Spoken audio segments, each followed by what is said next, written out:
बे समाव जोङो गुवाहाटी मेट्र' सिटी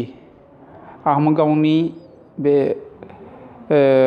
दुलाराय बाथौ गौतमनि गोथार थानसालियाव आरो गोथार थानसालिनि जा मावखुलि बे मावखुलियाव जों दङ आरो दिनै बे मावखुलियावनो जोङो एकाडेमिक सेलनि चेयारमेन हलिचरन बसुमतारी आदा बिथांखौ जों लोगो मोनदों आरो बिथांखौ जोङो लोगो मोननानै जों बाथौ बिबुंसारनि जानानै गिबियावनो बिथांखौ बरायनो सानबाय। बरायबाय नोंथांखौ। साबायखर थाबाय। बे समावहाय एकाडेमिक सेल नोंथाङा एकाडेमिक सेलनि सासे चेयारमेन हिसाबै एकाडेमिक सेलखौ नोंथांमोना जा समाव गायसनदोंमोन बे गायसननायनि गुबै जा थांखि आरो नोजोर मा जाहोननि थाखाय नोंथांमोना एकाडेमिक सेल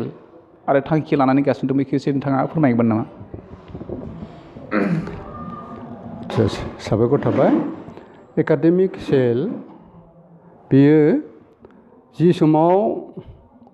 जोंनि गेदेमा सुबुंफोरा दुलाराय बाथौखौ गायसंदों बे समावनो संबिजित रनसायनायाव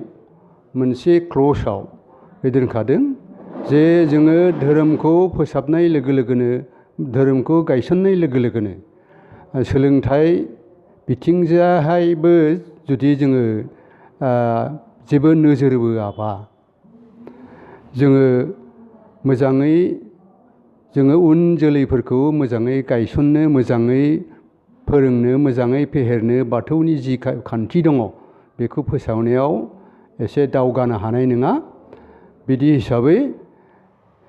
मोनसे दुलाराय बाथौ गौथुमनि जि संबिजित दं बेहायनो मोनसे क्ल'जआव दोनखादों जे जोंहा गोबां खामानि मावनांगौ दङ। दुलाराय बाथौ गौथुमा माखासे बे बिफानखौ मोनबा बाहागोआव रानदों आरो एकाडेमिक सेल होननाय मोनसे साब कमिटि दङ। बे कनस्टिटिउसन जेब्लानो रनसायदों बेहायनो मोनसे एकाडेमिक सेलखौ गायसननाय जादों आरो बे समनिफ्रायनो बे एकाडेमिक सेलखौ खामानि मावनाया जाबोदों। नोंथाङा फोरमायदों जे एकाडेमिक सेलनि गेजेराव माखासे क्ल'ज दं जाय क्ल'ज एबा दफाफोरखौ लानानै एकाडेमिक सेला जोनोम जादों आरो एकाडेमिक सेलनि थांखियानो जाहैबाय सोलोंथायारि जा मावखान्थि बेनि खोथाखौ नोंथाङा एसे फोरमायदों। दा बाथ्राया जाबाय नोंथाङा जुदि क्ल'ज बा दफा बे दफाफोरनि सायाव एसे फोरमायगोन नामा? बे क्ल'जआ कनस्टिटिउसननि बबे क्ल'जआव दंमोन आंहा अबयसे गोसोआव गैया। दा बेनो जे जोङो धोरोमखौ फोसावनाय लोगो लोगोनो गासैबो बर' सुबुंखौ गासैबो धोरोमारि सुबुंफोरखौ फोजाखांहोनायाव बे मोनसे गुबै थांखि जे जोङो उन जोलैफोरखौबो जुदि जों फोरोंलाङाबा आरो बे फोरोंनाया जोङो फरायसालियाव मोनसे आयदा दोननानै जुदि फोरोंबोयोबा जोंनि गोबां फरायसायानो गोबां उन जोलैनि सुबुंफ्रानो जोंनि बाथौनि जि रोखोम आसार खान्थि दङ धोरोम खान्थि दङ बेफोरखौ उन्दैनिफ्रायनो जुदि रोंबोयोब्ला होमबा सासे सासे धोरोमारि सुबुं जानायाव बा बर'नि जि बाथौ बे बाथौजोंनो जोङो जिउ खांबोदों होमबा जोंनि जिउ खांनायाव बे उन्दै समनिफ्रायनो जुदि मिथिबोआबा बा बे धोरोमनि जिखिनि माबा दङ आसार खान्थि दङ बेखौ जुदि मिथिनानै लायोबा होमबा गोबां दावगानाया फैगोन आरो बयनिबो सेराव जोंनि धोरोमनि सायाव फोथायनाया थाब फैगोन आरो फोसावनो थाखाय मोजां जागोन आरो। जिहेतुके नोंथाङा होनदों जे लाइमोन बिथांमोनखौ सोलोंथाइनि बिथायाव एकाडेमिक सेलनि जानानै माखासे मावनो गोनां हाबाफारिखौ एकाडेमिक सेलनि गेजेरजों मावनो होननानै नोंथाङा दा बाथ्रा बुंदों। दा जों बे बाथ्रानि गेजेरजों मोनसे खोथाखौ मोनथिबावनो लुबैबाय जे गभर्नमेन्ट फरायसालि आरो बेसरकारि फरायसालि बे गभर्नमेन्ट फरायसालि आरो बेसरकारि फरायसालि जेब्ला इनस्टिटिउट फोरोंगिरि फरायसालि दङ बे बेलायावहाय जोंनि धोरोमारि आसार खान्थिखौ बे गभर्नमेन्ट फरायसालि आरो बे सरकारि फरायसालिनि गेजेराव जोंनि दोरोङारि आसार खान्थिखौ बेबायदि मोनसे साबजेक्ट फोर्थ साबजेक्ट सोसननायनि एकाडेमिक सेलनिफ्राय बेबायदि राहा लामा लानाय जादों नामा? आच्चा बे नंगौ जिनिसा जोङो उन्दै लेभेलनिफ्राय प्राइमारि लेभेलनिफ्राय आप टु क्लास 8सिम जोंहा मोनसे सिलेबास एबा केरिकुलाम बानायनायाव मोनसे इन्डिपेन्डेन्स दङ। सेकेन्डारि लेभेलसिम सेकेन्डारि थांनायसिम बेवहाय टेक्सटबुक रनसायनाय एबा केरिकुलाम बानायनाय बायदिसिनानि मोन्थाय दङ आरो बे केरिकुलामा अबयसे नेसनेल आरो स्टेट लेभेलजों खाबजाफानायाव गोनां दं। थेवबो माखासे बिजाबफोरखौ माखासे साबजेक्टफोरखौ जि साबजेक्टआ माने जोंनि सुबुंनि आखल बा मावनाय दांनाय धोरोमारि बिथिं सभाब चरित्र बेफोरखौ जुदि मोजाङै खालामनो हायोबा निस्सय सासे गेबें सुबुं खालामनो हागोन। बिदि हिसाबै जोङो मोनसे सिलेबासनि अनगायैबो बर' गथ'फोरनो बे गियानखौ होनो हानायनि मोनसे जोङो सिजौआरि गियान बे मोनसे लेखाखौ जोङो रनसायदों एकाडेमिक सेल आरो मा होनो बाथौ इडुकेसनेल फाउन्डेसननिफ्राय आरो बे लेखाया जोङो रनसायनानै गथ'फोरनो जोंनि बाथौनि गियानखौ होबोनो थाखाय जों माबादों जों मिजिंथिदों बेजों जोङो बर' सुबुङा बा बर' गथ'फ्रा बा बाथौ धोरोमनि गथ' गथायफ्रा मोनसे पारफेक्ट बे सुबुं जागोन बेखौ जों सानदों। आरो जों नुनो मोनदों जे कनस्टिटिउसन बाथौ गौथुमनि कनस्टिटिउसन थानाय लेखा जोङो मोनफ्रोमबो जिल्लायाव खमावबो मोनसे बाथौ आश्रम स्कुल गायसननांगौ बे थांखियै गोबां स्कुलाव बिदिनो बाथौ आश्रम स्कुल गायसनबाय। दा बे गायसननायाव जों नुनो मोनदों जोंनि गथ'फ्रा बे आर'ज लानाय आरो बायदिसिना बाथौनि माखासे गियान होनानै गुबुन गुबुन प्रभिन्सियेल स्कुल बा गुबुन गुबुन प्राइभेट स्कुल बा गुबुन मिडियामनिख्रुइ जोंनि गथ'फ्रा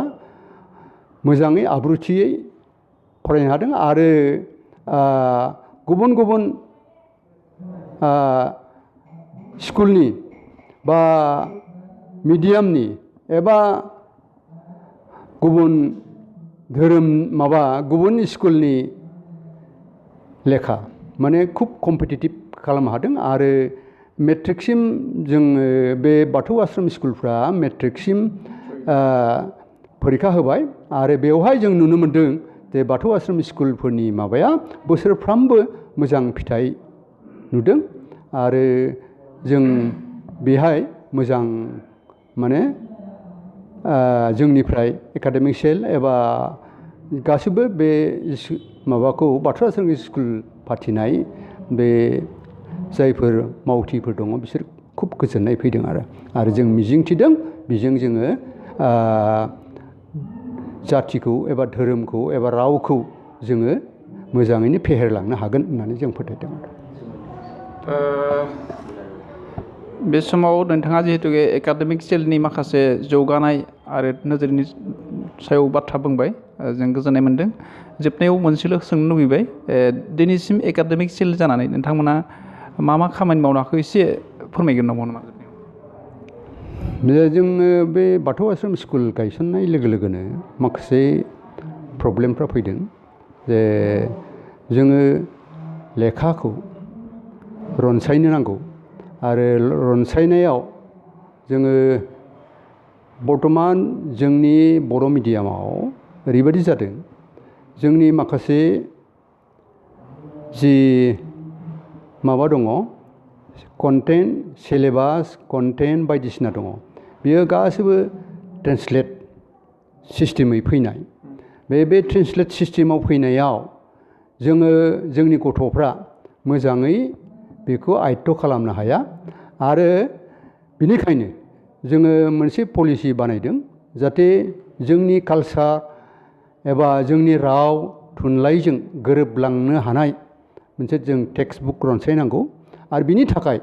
जोङो गोबां बिदिनो वार्कशप जों खालामदों आरो बे वार्कशपखौ लानानै गुबुन जोङो इउनिभारसिटिनि आरो गुबुन जायगानि रिसर्स पार्सनफोरखौबो लाबोनानै जोङो ट्रेनिं खालामदों बेवहाय जोङो माबोरै टेक्स्ट बुक रनसायनांगौ आरो माबोरै माबा खालामनांगौ बेखौ जोङो बेहाय मोनदों आरो बिदि हिसाबै जों टेक्स्ट बुक बानायदों आरो मोनसेबाव बाथ्रा जोङो गुवाहाटि मुलुगसोलोंसालिजों जों मोनसे टाइड आप जादों आरो बेवहाय बिथांमोना जोंखौ गोबां हेफाजाब खालामदों फोरोंगिरिफोरनि फोरोंनायाव ट्रेनिं होनायाव फोरोंगिरिखौ ट्रेनिं लानायाव माने बिथांमोना रिसर्स पार्सनखौ इउनिभारसिटिनिफ्रायनो खरस मेनटेन खालामनानै जोंनो बिना फैसायै ट्रेनिंखौ होफैयो आरो मोनसे जोङो बेहायनो टाइड आप जादों जे मादार टां बेस माल्टिलेंगुवेज एडुकेसन MTB बे माबाजों जों टाइड आप जानानै बिदिनो जोंनि फोरोंगिरिफोरखौ बिदिनो ट्रेनिं होबाय थादों आरो बे मादार टां बेस जिनिसा जादों जोङो बे मोनसे मुलुगाव बयनिख्रुइबो साबसिन फर्मुला जे मादार टां बेस बे इडुकेसन लाखांनायनि उनावसो जोङो गुबुन गुबुन लेंगुवेजखौ सोलोंनो हायो दा जोंनि थांखियाबो बेनो जों लेखाफोरखौ ओरैबायदि रनसायदों जे जोंनि गथ'फ्रा मादार टांगै जोङो जोंनि लेंगुवेजखौ सोलोंथों जोंनि कालसारखौ सोलोंथों आरो बिदि हिसाबै जों मिजिंथिदों जोंनि जि फरायसाफोर जि दङ उन जोलैफोर जि दङ थारमाने बड' कालसारजों गोरोबनानै बिसोरो आवगायलांगोन आरो बे बेलायाव मोनसे गिदिर खामानि जागोन जोंनि जे जोङो मोनसे कालसारेलि बेहाय डेभेलप लाबोनो हागोन होननानै जों फोथायदों आरो गुसुङै बे समावहाय जिहेतु एकाडेमिक सेलनि चेयारमेन हलिचरन बसुमतारी आदाया जोंनो बाथौ बिबुंसारनि गेजेरजों गोबां बाथ्रा फोसावबाय आरो बिथांनि थांखि आरो मावलांनाय खामानिनि थाखाय फोसावबाय बेनि थाखाय जों बिथां हलिचरन बसुमतारी आदाखौ जोंनि बाथौ बिबुंसार जानो अराय सिबिनाय आरो खुलुमनायखौ जासिहरनायजों लोगोसे दिनैनि जा सुंद' सावरायनाय हाबाफारिखौ एसेयावनो फोजोबनाय जाबाय गोजोन्थों।